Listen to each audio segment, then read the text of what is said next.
The Doorbell Rang by Pat Hutchins.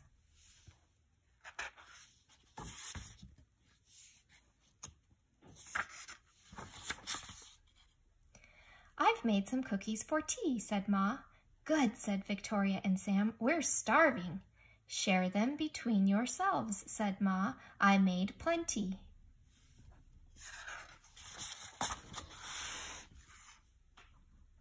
"That's 6 each," said Sam and Victoria. "They look as good as Grandma's," said Victoria. "They smell as good as Grandma's," said Sam. "No one makes cookies like Grandma," said Ma, as the doorbell rang.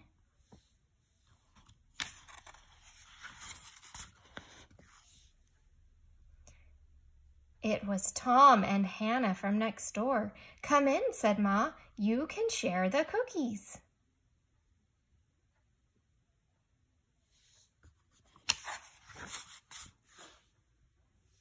"That's 3 each," said Sam and Victoria. "They smell as good as your Grandma's," said Tom. "And look as good," said Hannah. "No one makes cookies like Grandma," said Ma, as the doorbell rang. It was Peter and his little brother. "Come in," said Ma. "You can share the cookies."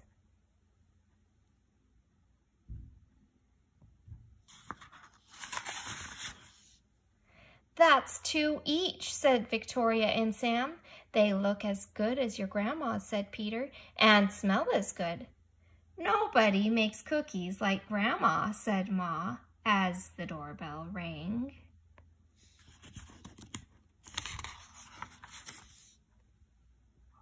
It was Joy and Simon with their 4 cousins. "Come in," said Ma. "You can share the cookies."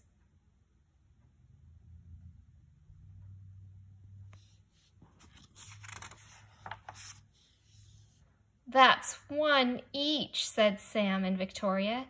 "They smell as good as your Grandma's," said Joy. "And they look as good," said Simon.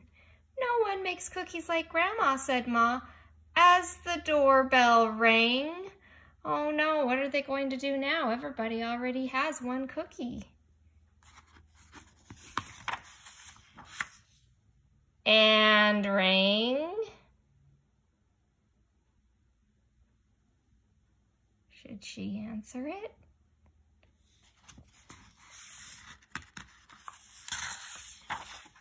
"Oh dear," said Ma, as the children stared at the cookies on their plates.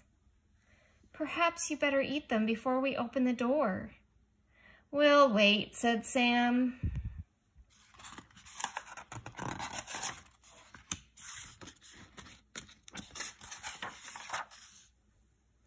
It was Grandma with an enormous tray of cookies. "How nice to have so many friends to share them with," said Grandma. "It's a good thing I made a lot." What a relief, huh? "And no one makes cookies like Grandma," said Ma, as the doorbell rang. The end.